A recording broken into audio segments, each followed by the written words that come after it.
Gender-inclusive Bibles, just the phrase makes some people worried about succumbing to liberalism and feminist ideals, while other people use the fact that there are gender-inclusive Bibles as proof that the Bible needs massive amounts of editing to be palatable to a modern audience. Both sides miss the point.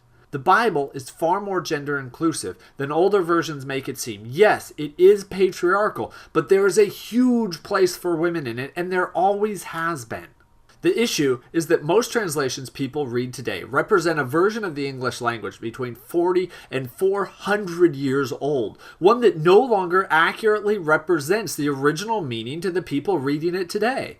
To do that, translations need to be more gender inclusive than they have been, and more translations are recognizing this. The New Living Translation, the New Revised Standard Version, the Common English Bible, the Contemporary English Version, and the NIV in its most recent update all are gender inclusive. Even the newly released Christian Standard Bible, published by the Southern Baptists, is gender inclusive to some extent. Why this is true comes down to the interaction between the original Greek and Hebrew and the English language, and the differences between them. See, Greek and Hebrew, as well as English, like many other languages, are gendered languages, male and female. But unlike English, where really only a few pronouns have gender, in Greek and Hebrew, every single pronoun and every single noun automatically has masculine or feminine built into it. Even words like shoe or house have a gender associated with them. They can't get away from it. That's how the language works. This makes something as simple as saying a gender-neutral person incredibly difficult in those languages, because the word person would automatically have masculine or feminine associated with it. Being a male-dominated society, this wasn't particularly a problem. They just used the word male person for every time they wanted to talk about either gender. In fact, both Greek and Hebrew developed two different sets of the word man. One of those sets, aner and ish, referred to only masculine people, min. The other set, anthropos and adam, could mean anyone, person. This was as close as the languages could go to providing gender-neutral language, so they used it. So when Psalm 32:2 in the ESV says, "Blessed is the man against whom the Lord finds no iniquity," it's reflecting accurately that the Bible is using a masculine word for person, but it's failing to convey that the word underlying it is Adam, the word that means everyone. The NRSV in its translation rightly corrects this. Likewise, in Romans 3:28, when the 1984 NIV says, "For we maintain that a man is justified by faith apart from observing the law," it's obviously referring to more than just men, and the underlying Greek reflects that by using the word anthropos, the word that means person. And indeed, the 2011 NIV corrects this. These verses, and many more like them, are clearly meant to refer to both genders, but they use the masculine because every noun and every pronoun in the entire language had to have a gender associated with it. And because it was a masculine-dominated culture, male person became the default for everyone. For centuries, this wasn't a huge problem because English did the same thing. The Declaration of Independence is a good example. All men are created equal wasn't meant to exclude women. It was using the masculine word to refer to everyone. People in that era would read the word man or he and automatically include women in it, just like the original readers of the Bible would have.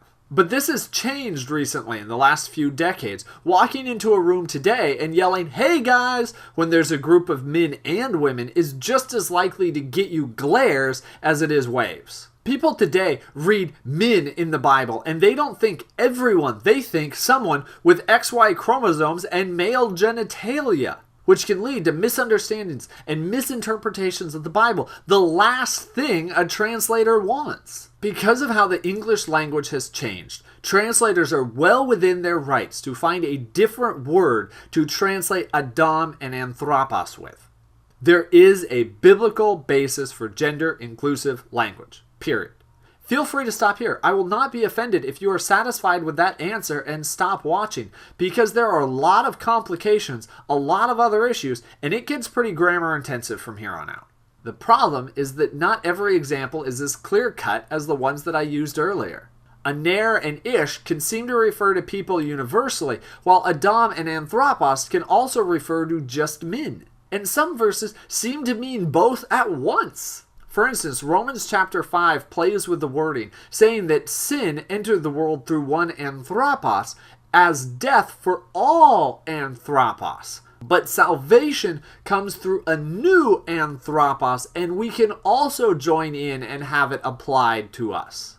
Now, it's clear that the anthropos here are Adam and Jesus, but the wording is purposely inclusive, focusing on how their manness really expresses truth for all of us. So how should it be translated? If you translate it as man, you limit the discussion to only half of the population. Preposterous. But if you translate anthropos here as person, you lose some of the rootedness of this conversation in the people of Adam and Jesus. This is why there is no perfect translation, because the nuances are so difficult to convey across languages.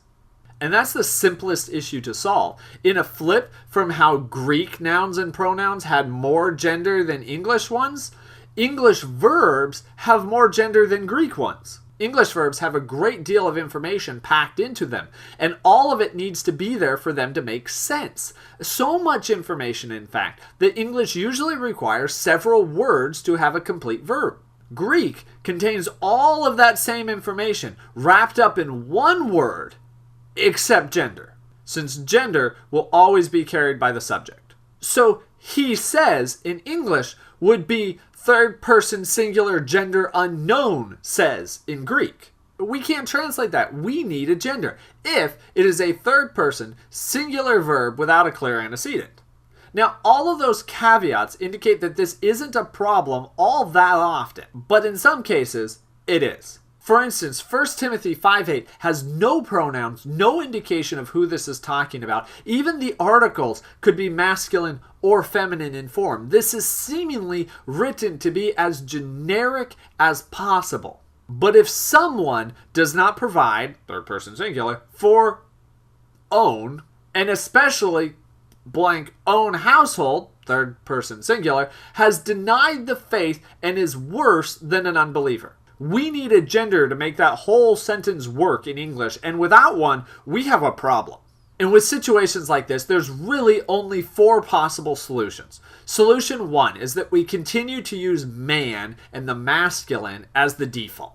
This keeps the number and person of the verb intact, but with today's English, limits the application of that to only half of the population. Most literal translations use this and choose to add the word he and trust that the people reading it will be able to understand that that really means everyone.